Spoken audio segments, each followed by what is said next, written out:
Welcome to Eating Enlightenment, the show that explores individual transformation stories around food, eating, body, mind, and healing.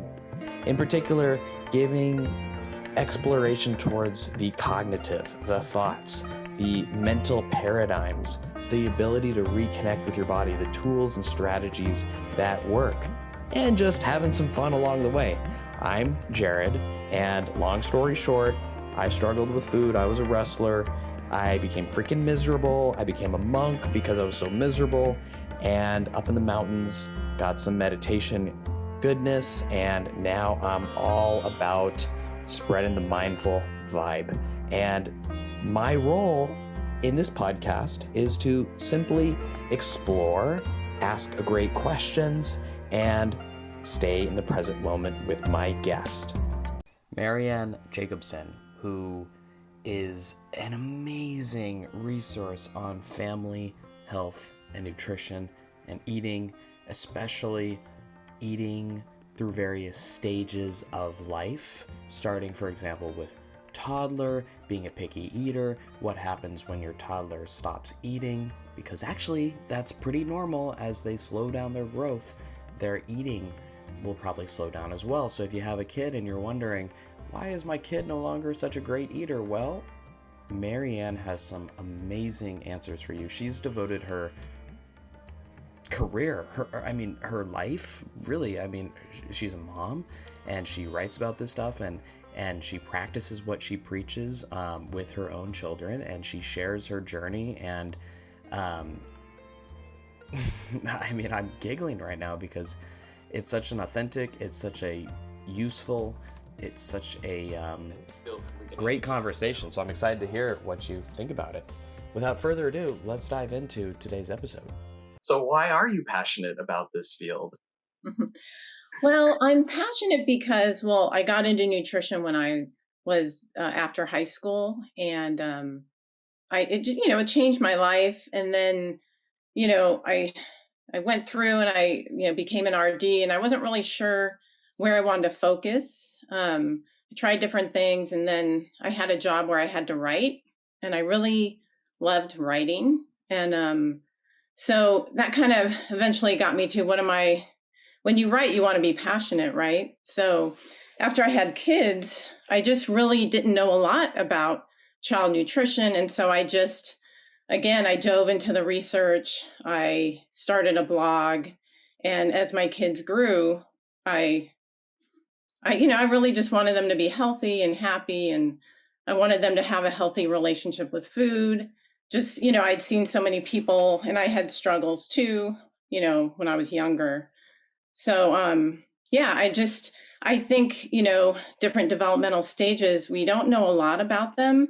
They're, kids, we definitely do, like in the literature, but parents don't always know. So I wanted to let them know, like, you're a picky eater, there's a reason for it. It's not, and if you really start having this power with food, then that child, they grow up, their relationship with food can be hurt instead of, doing more positive, understanding it's normal and that there's things they can do that research shows that helps. So yeah, I have to really want to find the information, and I kind of dig pretty deep, and, Yeah, it's coming your passion for this is a mixture of your career, your family, your own struggles that you're going through raising your own kids.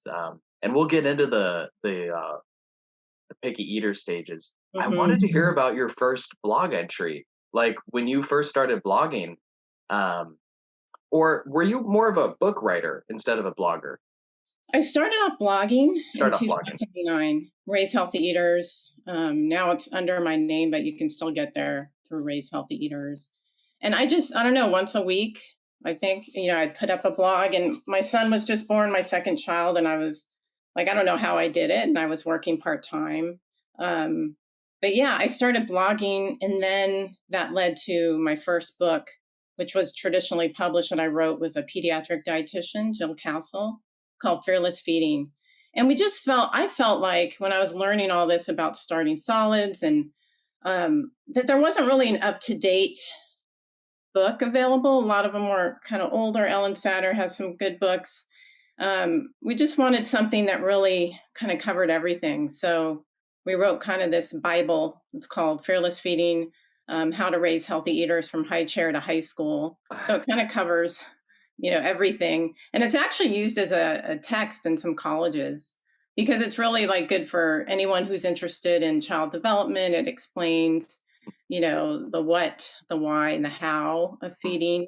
Um, because it really, if you're dealing with adults, right, it's not like their relationship with food starts at adulthood. It actually starts when they're born and how they're fed. How, are they encouraged to finish their formula, or are they like, it just really, it all starts, you know, Yeah, born. absolutely. And so like the what, the why, and the how, is that Hmm. for a specific age group for the young kids, or these are three what, why, and how can apply all throughout life? Yeah, it's all throughout. Even adulthood, we have we talk about in that book. So the why is kind of your development and how that impacts nutrition. How is how you're fed or how you eat. So an adult, it would be, sitting at the table, being Mm, mindful or not. And then what is really the nutritional needs, mm. uh, and understanding those. Could you So help me understand the why? I feel like I understand the what and the how. The what is like I was what you're just eating, and the how is, whether you're eating at a table, or if you're at the high chair with the kids sit in mm, with the placemat in front of them. The why was the developmental stage. Is that what you said? yeah. So for especially for kids, you understanding, what they need at that stage, why they're acting the way they are, like the Mm, picky eating we talked about. Developing a bond with your infant, being in sync with them. So and understanding why, because they're developing an attachment with their caregiver. When they have a close attachment, they're and food is one way we interact. You're feeding 6 7 times a day when you first start solids. So and breastfeeding or bottle feeding. So it's one way, really important way that we interact with our young mm, children. So the why is really important. When you're a child or adolescent, and also puberty is the second biggest growth spurt, and it's important that kids then begin, they're old enough to understand what's going on. So I wrote a book for girls. I'd like to write a book for boys eventually, so they understand what's going on, mhm, with their own body and what it needs. It's mm, important that you start understanding that, mm. and then when we're an adult, it's important to kind of be able to look back, like if we have certain, let's say we grew up and we were really restricted from sweets, and then as an adult you really like, overeat sweets. Well, you can kind of make a connection. See, Sometimes we say, oh, I just have no willpower, but maybe it's kind of what you learned growing up, and that if you learn that, you can learn a different way. So mm, a lot of times this addiction kind of messages, I think, just they don't do very, people just feel like they have to yeah, not eat food, or but if you look back at your childhood, then you can really, and I did that too when I work with adults. Is like a lot of them that had challenges, they had to clean their plate, so they didn't learn, like, so they still did that as an adult and had problems with that. Or there's one client was a really picky eater, and the parents took him to the doctor and just like push food, and then mm, eventually as he got older he just overate because mm, it was such an issue. And so, mm. a lot of times how we are as adults, you know is related to when we were children. My you know own journey has through therapy and has been largely attachment based. I had Mhm. no clue about attachment theory before this, but I was like way, way, way, way, way socially awkward, and because I'd have all these emotions, and first of all, I didn't know how to feel the emotions in my body, Mhm. and then I probably have these thoughts too, and I didn't know like why I was having these thoughts, but understanding my attachment, my parental patterns, and so forth. It really has, over a period of time, but I mean, I am so, so, so thankful that I found attachment-based therapy. Mhm. I It's been a long time coming, but I mean, the transformation, we'll say, has been like a 180 in terms of being able to connect with myself and others. Mm. I mean, our attachments at a young age, they influence every aspect of life, especially food. I mean, Mm-hmm. it's Yeah, and those feelings too, and I talk about this too in like the puberty book. They're so strong when you have these hormones, and a lot of times as we're growing up, we think something's wrong if we don't have a caregiver that's like, oh, you're feeling this, and if they don't help us manage those emotions, then we grow up and we avoid them, and so we hmm do all these avoidance activities. And hmm so as an adult, then you have to get used to, to just being okay with what you're feeling, which you know it's not, once you do it, it's like, oh, that's not so scary. I mean, maybe at first it is, but so yeah, I think, food, you can't really, I'm a dietitian, but I'm also interested in some of these. It's not just about like nutrients, it's yeah, also about our relationship and, you know, um, so I'm really interested in all these kind of different areas and how they impact yeah. how The we. mind and body are fascinating. I know that for me, just coming back to what you said, learning to feel my body, learning to feel anxiety and depression and so forth, that was really important.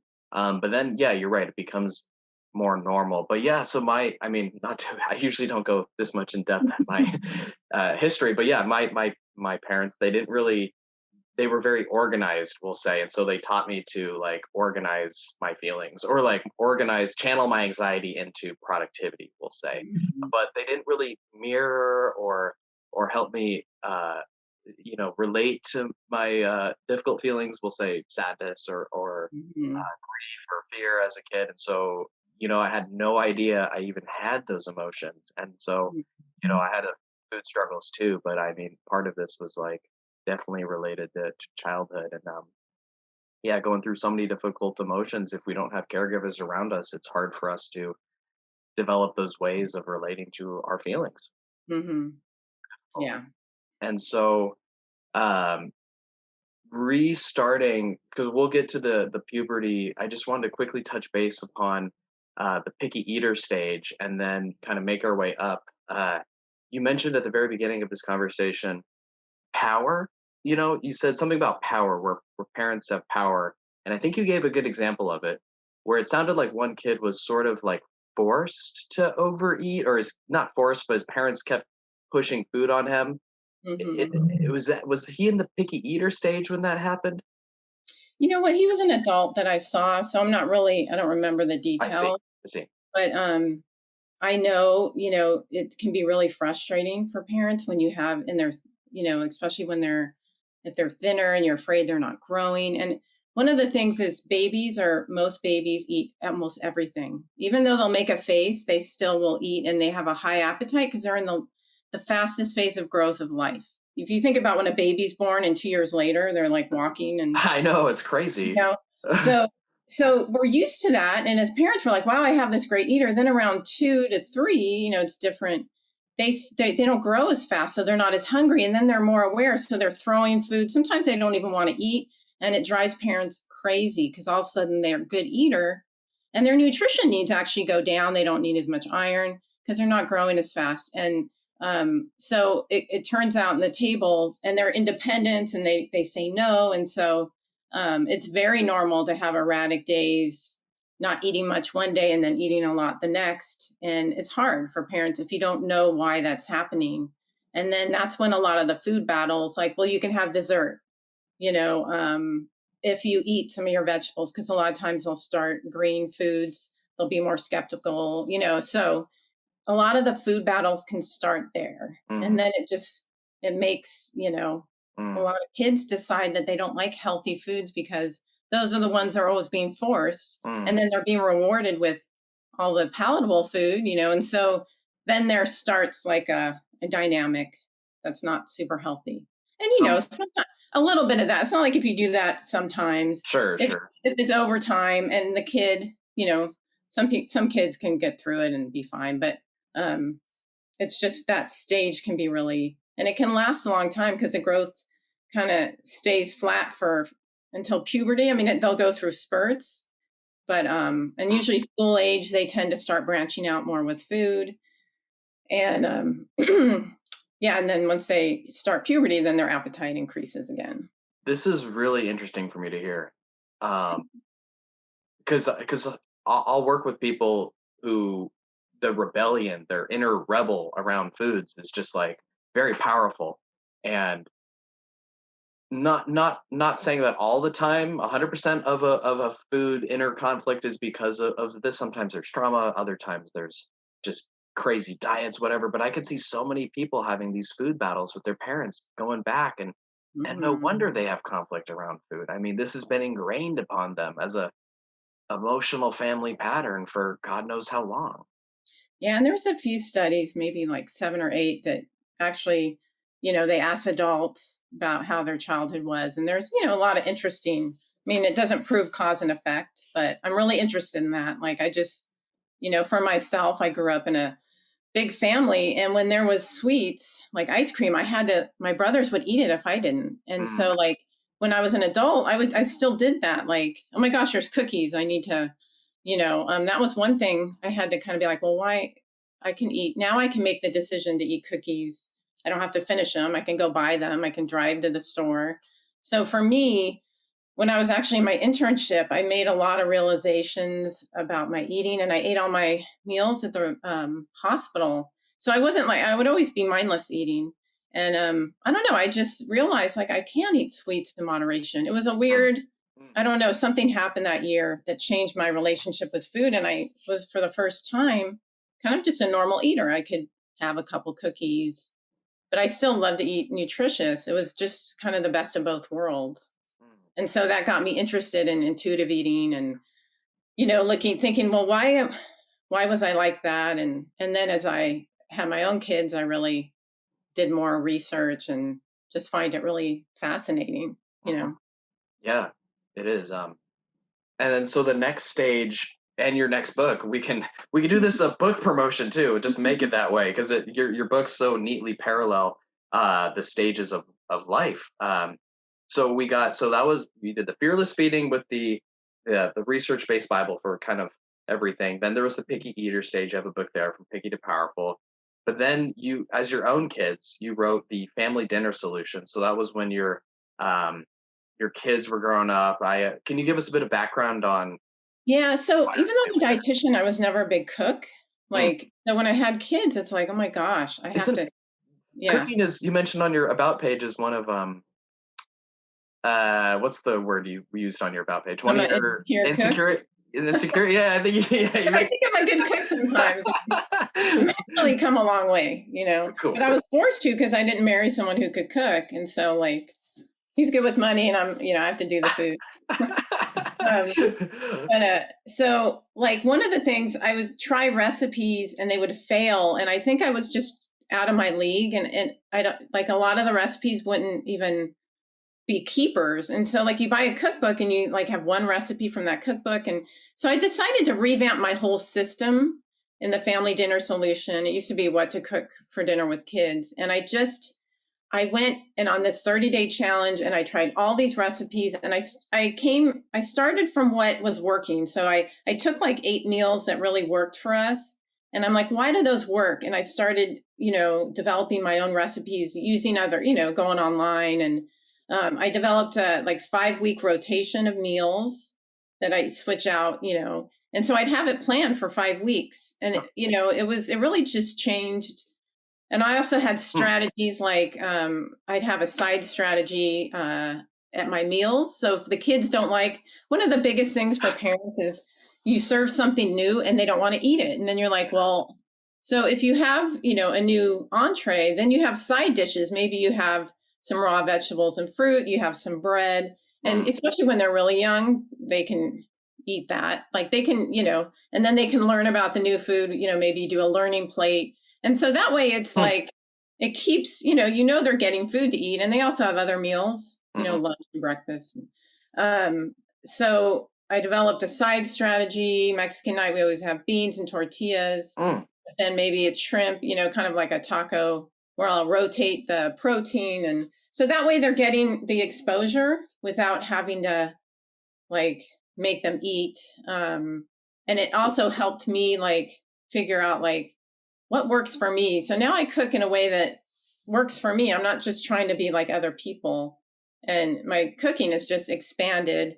My kids are now older, not that old, and they're doing great. Like they have a really, they're not super adventurous, but they really have a good relationship with food, regulate their intake. Eventually we'll try things. Sometimes they're hesitant, but so yeah, that's really my revamping system. And it helps families create a rotation because, if there's anything I've heard, it's just, even if you like to cook, it's just like oh, they just didn't eat or they complain. So you have these rules too, like, no complaining allowed, respect the cook, just different things, bringing your plate up to the table. And then also in all my books, I talk about the structure, having meals at the table, having, regular rhythm at breakfast, lunch, dinner, and they learn, listening to hunger and fullness. So, always commenting on like, are you full? If they want more, say, are you hungry? Are you full? So that they get used to like tuning in to how their tummy, I also wrote a children's book, What Does Your Tummy Say? But that I didn't really know what I was doing. I think it's okay, but I didn't really market it that much. But, the whole idea is to teach them to tune in, and they make mistakes. Sometimes they eat too much if they're at a party, and then you could, help them find out, oh yeah, I ate too fast, or so that, so they learn kind of from their mistakes. But yeah, that book was really just, I love that idea of yeah, the side rotations and not having like your whole meal be new. I think that makes a lot of sense. I mean, yeah, it really helped. It helped, like it saved kind of, I was not doing like, I wanted new recipes. So now it's like, I do this rotation and I usually and the rotation, yes, yeah. yeah, the rotation would make planning things out and easier. Um, that's a great tip. I mean, I could just imagine like I've never had a family, but I could imagine. I'm trying to think of my mom. She would cook food um, regularly, and we'd have dinner. And yeah, I'm just thinking about that. Like, did we have a rotation? I know that we had like pesto. We had this like chicken teriyaki, like, and we had the same meals. There was some repetition, right? There was some like her go-to meals. I'm just thinking back, like what that was like. It's your conversations just bringing up memories and stuff. Well, I Yeah. talked to a parent, and that was one of the things. She's like, yeah, we had fish night, we had this. And I was like, wow, that sounds so simple. Mm, So that's what we do. We have Mexican night and pasta, but I switch it out sometimes. mm-hmm, Friday fish, because we're in Lent right now. mm-hmm, Um, so it makes it a little bit easier, but for some people that they don't want to commit, like, so it really depends. The whole point is find something that works for you, mm-hmm. and build off the meals that are already working instead of trying like Yeah. these out there, And because there's usually a reason. I think too, like let's try a new food, but like not have the whole meal based on that new food. Yeah, because then Yeah. it's like, then they go get something else, and that doesn't teach them. You want them to, a lot of times kids just need confidence. Like I always serve when, even if like my son wouldn't eat lasagna forever, and every time it's like, here's, I would never say, yo, you're not going to eat this. I just serve Yeah. it every time, expecting he's going to eat it. And of course, one time he's just like, and I'm like, yay, Of course, Yeah. I don't say anything, but like, and that was true with chicken. He wouldn't eat chicken forever, and he's a little more of my picky eater, but Mm. and at one time I'm like, oh, here's chicken. And he just started eating it one time. So it was Huh. like, they need to see also kids, the pickier ones, there's a range. Some kids are more adventurous, but you need to see a food, get familiar with it, and then also, as Mm. parents, we want them to eat it right away. But Yeah. sometimes for pickier kids, it can take more to work up to that bite. And even Mhm, when they take the bite, they may kind of throw it out. And then you think, oh, mm, bummer, but that's a big step, mm, mhm, even putting it in their mouth or mhm. so. I think it's just changing our mindset, Yeah. that we're really teaching kids to, Uh-huh. about food and eating and like reading. We Mm. don't expect them a 4-year-old to read novels, but we can expect a 4-year-old to kind of eat everything at the table. And that usually is just not the case. And they go through their stages. And Yeah. So, I so like yeah, the that book idea was of heavy. exposing kids too. Like when you can do a side thing, then not all this pressure's on the kid to eat it because he or she can have this other food that they're more comfortable with and take some of the pressure off. Like Yeah, I and think that it's pressure, yeah. like with anxiety is you kind Mhm, of want to remove pressure, mhm, and you want that exposure, mhm. like so it, yeah, and if Absolutely. you notice they're not, sometimes it can just take a while. Mhm. As they get older, you can actually talk to them. Do you want to taste some foods per week, or so um, there's And different strategies. your daughter wasn't your daughter's the older one, and you Mhm. wrote a book. It's How to Raise a Mindful Eater, right? Is that the one that sort of, or oh, there's also another one, My Body's Superpower: The Girl's Guide to Growing Up Healthy During Puberty. So after the picky eater stage, there's puberty in a nutshell, Mhm. um, and that's when I imagine appetite increases again. Women go through a lot more physical changes. What are some important messages that children need to hear during this stage? Well, girls in particular, they're really at higher risk of having poor body image because girls gain fat. They need a certain amount of body fat to get their periods. So early on in puberty, they're gaining fat. And all girls are different. If they're more slender, they may gain less fat. And so, but they don't always know. They're like, oh my gosh, and they're gaining weight. It's what, 12 to 23 pounds a year versus average 5 pounds when they were not growing fast. So it's a big Mm, shift. And so some of these, what happens is if they don't understand, they might start to try and mm, diet or mm, skip a meal um, or just overeat because they're just like, they try and do this stuff and just can start that whole unhealthy. So body image is a really huge concern. So, looking at the research, I wanted to, um, help girls develop a positive body image, changing, consider their eating while developing a positive body image. So, my body superpower is all about these superpowers that your body has as it's changing. So, like, there's, X-ray vision is all about learning all these important things that are happening. And, the knowledge is like X-ray vision. And then appetite signals, those are your really tuning in because they get really hungry. And if they don't listen to their appetite signals, they get loud like alarms. So it's all teaching them about that and, how they're super functioning, that, food does make a difference in how you feel. mm. Um, and it also then it goes into the emotional changes, the feelings, friends, because really all of that has to do too with eating habits and body image. When you don't have a supportive friend system, you might be more likely to fall into bad habits or Mhm, not like yourself or your body. So it goes into the physical powers and your emotional powers. And mhm, then there's also media literacy that I talk about, learning about, like, they also have all these images. Even if you think about COVID and yeah, this age group, they're on Instagram. I mean, all these images at them. When we were growing up, it was more like TV and yeah, movies. They have that too, but they also are on their, most of them have phones. And mhm, so introduces them to this idea of these unrealistic, mm, media messages. And so it's really supposed to, and at such an important time that it helps them, realize, that there's nothing wrong with their body. There's all these different types of bodies, mhm. and that they can learn how to take care of it. Kind of like self care. What's been, uh, the most, we'll say, difficult, I guess? You named a bunch of categories, right? Media literacy, accepting a body shape, listening to hunger. What of these have been most difficult? I mean, not to pry too deeply into your own family, but what's been a struggle for you and your daughter as she goes through this time? I think she knows, she's sometimes gets frustrated, like, when am I going to be done growing? Because she's Mm, not done growing.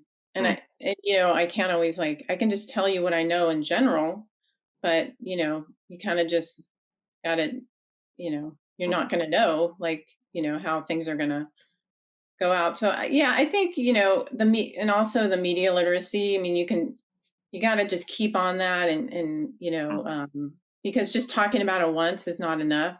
You got Mhm. to get in there. You got to watch the same things together and point out, make sure you answer any when they have questions. Mhm.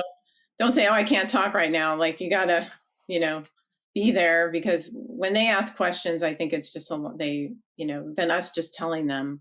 But the media is really, I think they'll Yeah. say, "Oh, it doesn't affect me, but I know it does." Oh, yeah, totally, Um, totally. There's been a big increase in eating disorders, ever since, like, Facebook, basically, yeah, or with and the rise of the internet. I think the research goes back to the internet, but basically, the last 20 years, images everywhere, photoshopping, etcetera. Uh, yeah, and I think it affects everybody, no matter, you know. Um, so yeah, I think that, and just, mhm, every girl's different, and mhm. some have a harder time than others. But it's really important, no matter what, to make sure you're talking to your daughter about all of this. Yeah. How they feel, not just the changes their body, but how do they feel about these changes. Mm, And mm, even though it's been challenging, I know, mhm. like, her having me here and talking about this, Yeah, we refer to the book, and there's a journal that goes with it. yeah, It's just helped. Like, she'll tell me, absolutely. like, "Gosh, if I didn't know this," Yeah, I think she definitely would diet, uh, uh-huh, because then she has friends, there's, you sure. know, I so. didn't realize it was, gaining 12 to 23 pounds. I could see any woman, girl who starts gaining weight, faster than usual, and this could immediately be a red signal, Mhm. and there's so much dieting information out there. It'd be, easy to conclude, oh, I better go on a diet.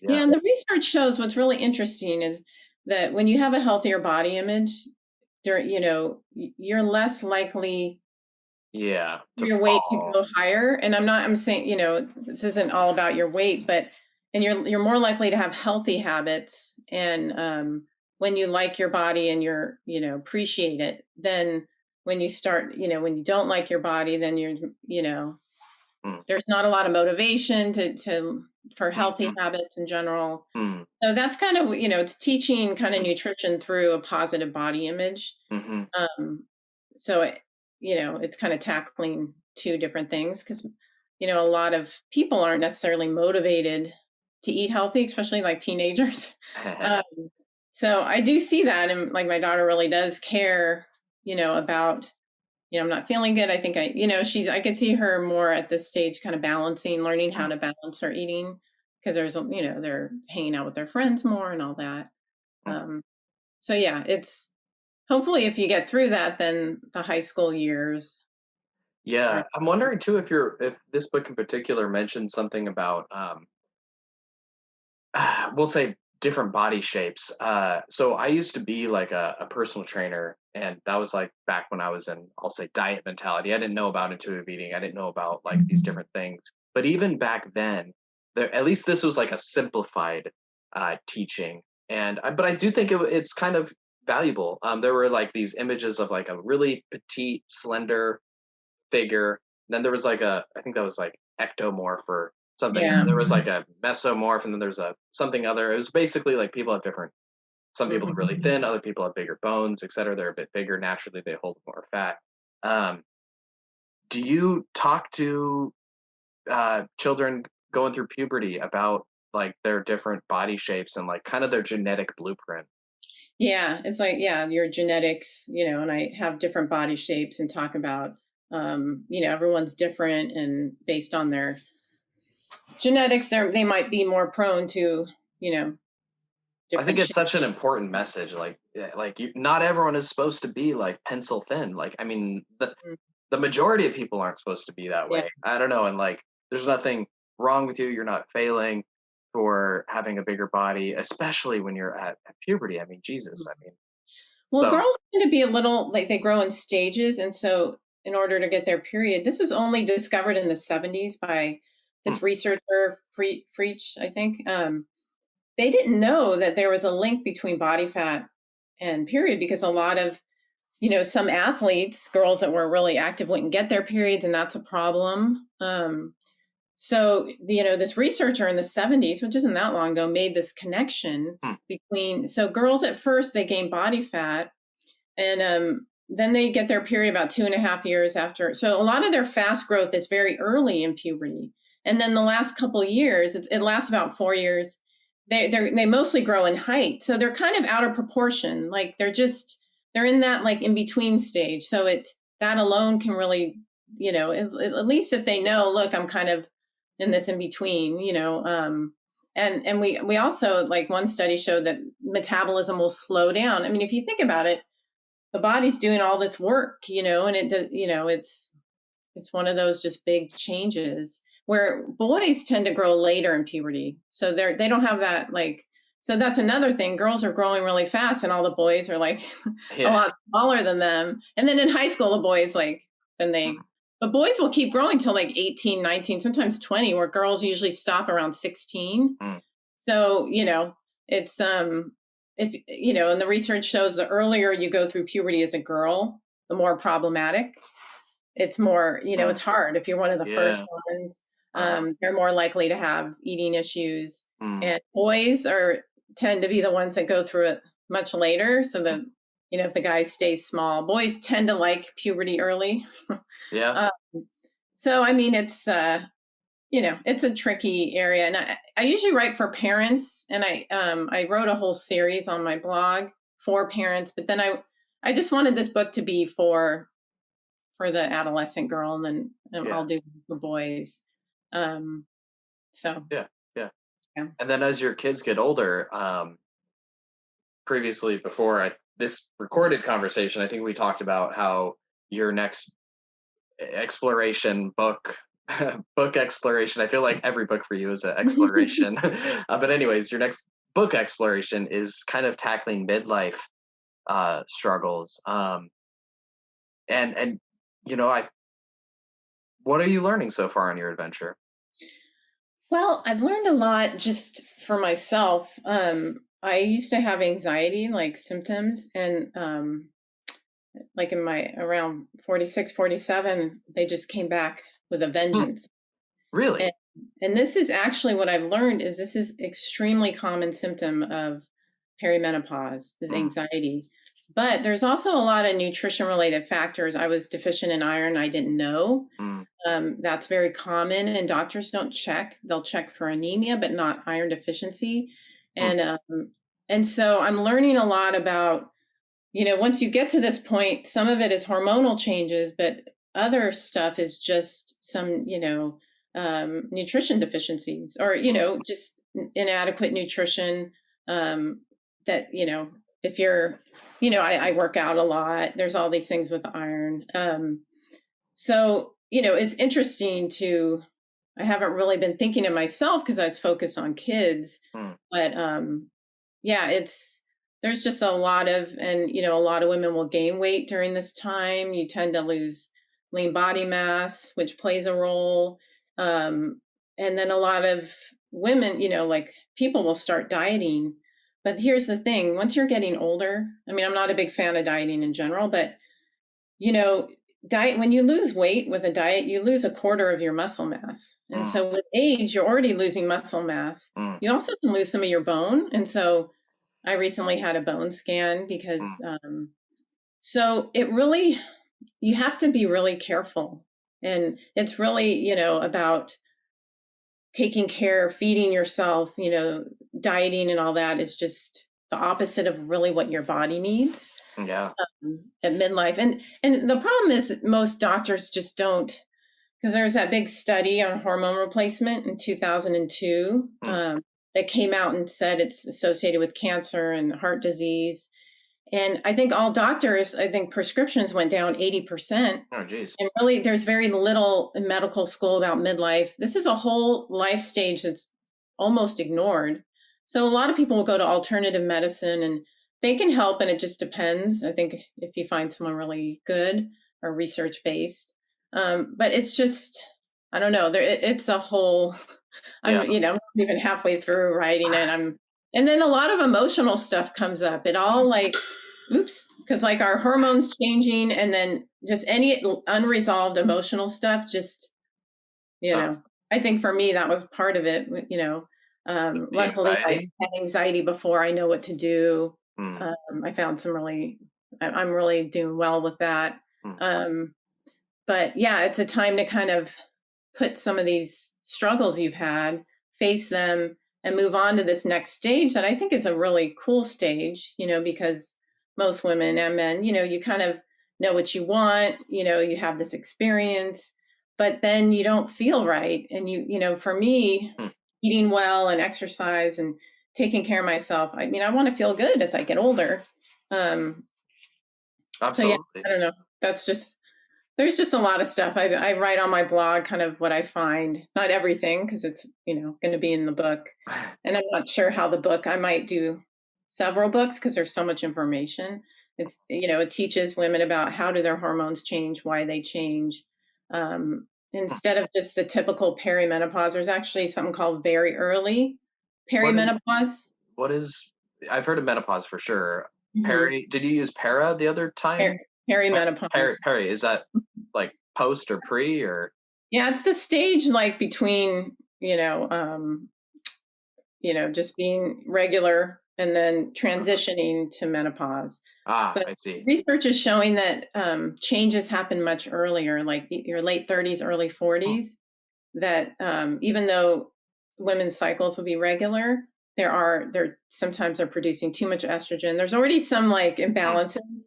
So a lot of women will like for me, I had anxiety or they'll have some brain fog or just different symptoms. hmm, And they go to their doctor and the doctor's like, everything's fine, hmm, but they just don't feel right. hmm, And so I'm interviewing lots of experts to help women understand hmm. how their body's changing so they can make the right decisions because how they proceed. So some of your anxiety that recently flared up, this was sort of a hormonal thing you're thinking? I think it's part that I think some of it because having low iron can affect Hmm. that. Um, I think I it had was. anemia too back in the day. I know, but interestingly enough, you said that it sounded like anemia and low iron were not related. I guess you could have low iron, but not to the threshold of anemia. Yeah, so what happens is you have iron stores and usually ferritin, that's a Yeah, level they that can sounds take, that's familiar. your iron store. So that depletes first. And once that's all the way depleted and it's depleted from your cells and tissues too, then you get anemia is like the final stage. Mm, So there's a lot of symptoms that women get like palpitations or anyone with a low iron. mhm, Um, and they'll go to the doctor and they'll be like, I don't see anything. And then also ferritin, there's not it's usually 30 or less is low iron or iron deficiency, but some labs will say that's normal. So then we have, a woman or you may get your ferritin checked and some will say it's normal, but I've read these studies where 50 or anything 50 or less can cause symptoms. If you have symptoms and your ferritin's 50 or less, and I just wrote about this, um, you should probably take some iron, especially if mm, you're one of you're an athlete, you exercise a lot, you have heavy periods for sure. Almost 100% of women with heavy periods have low iron. mm, Um, and, if you had back to back pregnancies, that will also lower your iron. mm. So I think a lot of women heading into midlife have low iron. I'm Probably. not saying all of them, but I so know my it causes a mom. lot of the same symptoms like brain fog and it can be related to anxiety. I don't think it causes it, but if you think about it, if you can't get oxygen, you might like be a little short of breath, and that can be a symptom. Mm. You might just feel a little agitated. So I think it's. And is it? I know there's also osteoporosis, right? That affects women. I'm not sure more than men. More than men. I think my mom takes. Is it vitamin? Is it calcium for that? Uh, Vitamin D and calcium. vitamin D and calcium. Yeah. Yeah, the problem is they don't they don't check your bones until like 65. Ah. But Huh. I think one research study showed people in their 40s, it was like 30 or Ah. 40% were at risk, had like osteopenia. Huh. Um, and that's a stage before osteoporosis. Mm. So, yeah, I think they should be, you should go to the doctor and they should be Mm. checking for this stuff, Yeah. like, Yeah. so that what you can do Absolutely.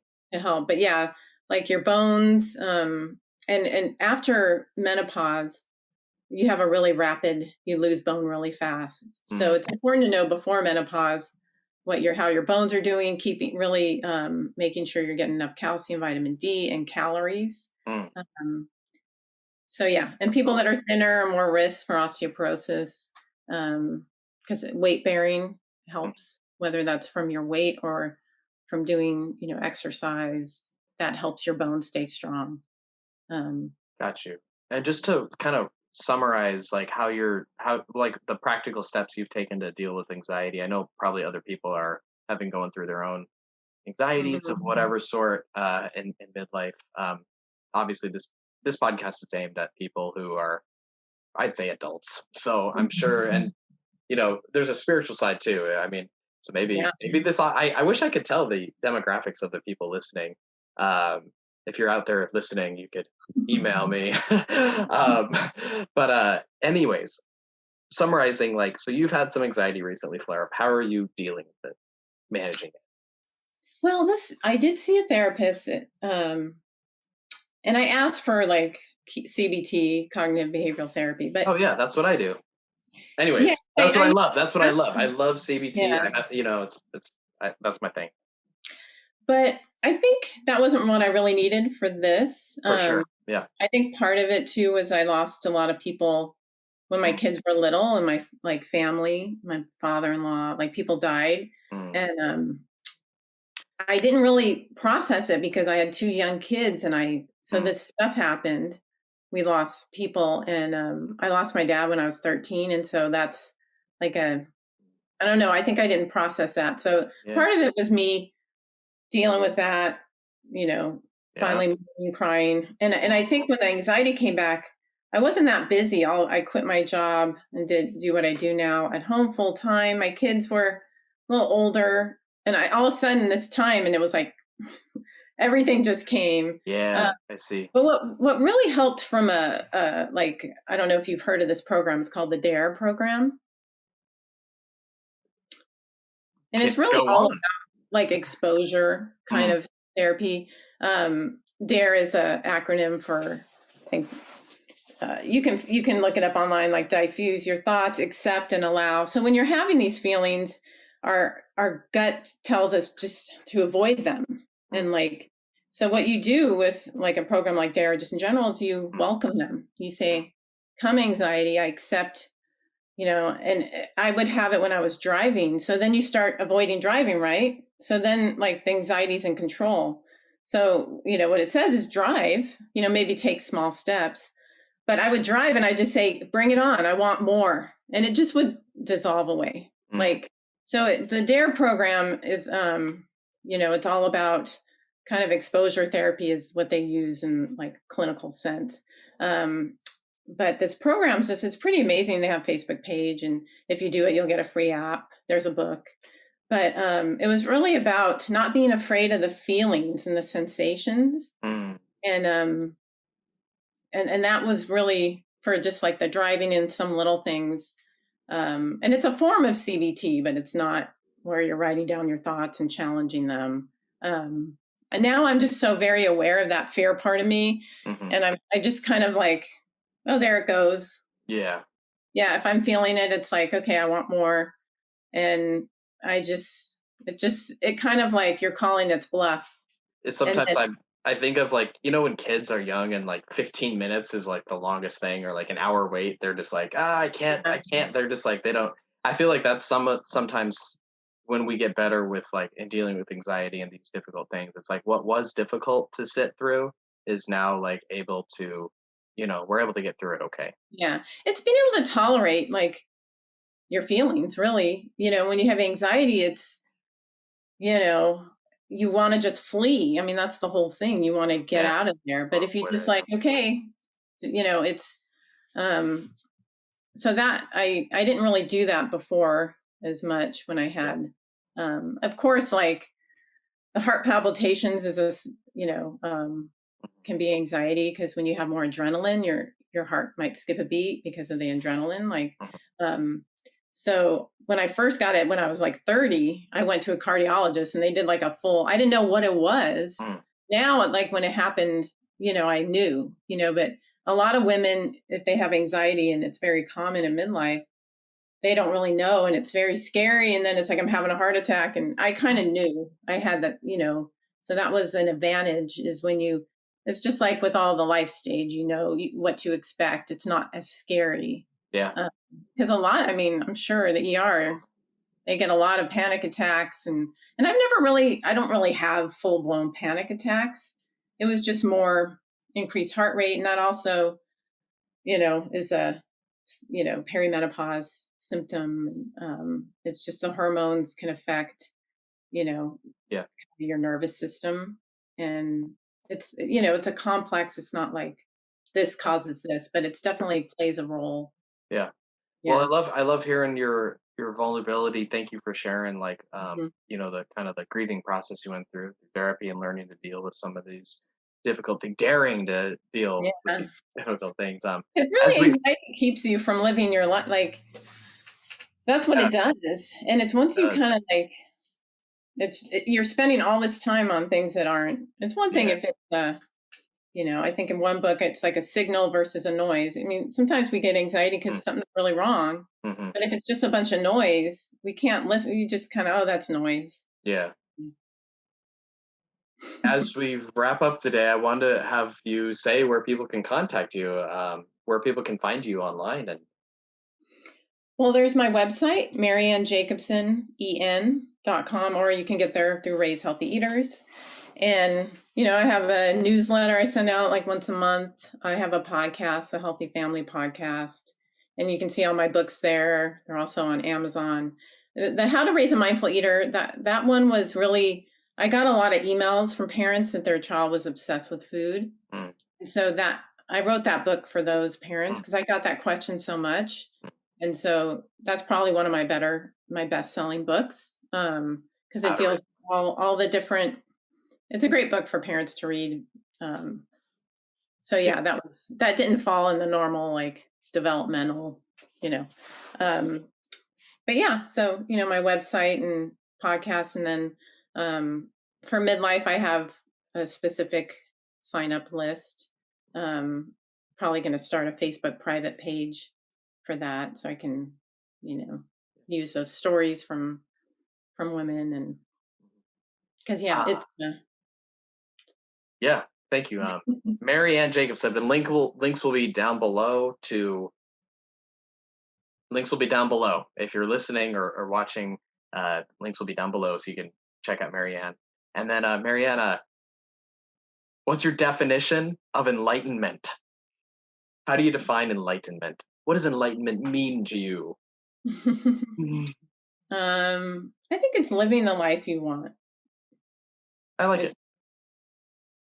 Living the life and you feel that this is what I'm supposed to be doing, instead of kind of being like I was saying with anxiety, like that doesn't, when you're engaging in that's the opposite. You're kind of a victim. But when you're finally get the courage to just like really do the things you just feel in your kind of gut, or whatever you call it, that feels free.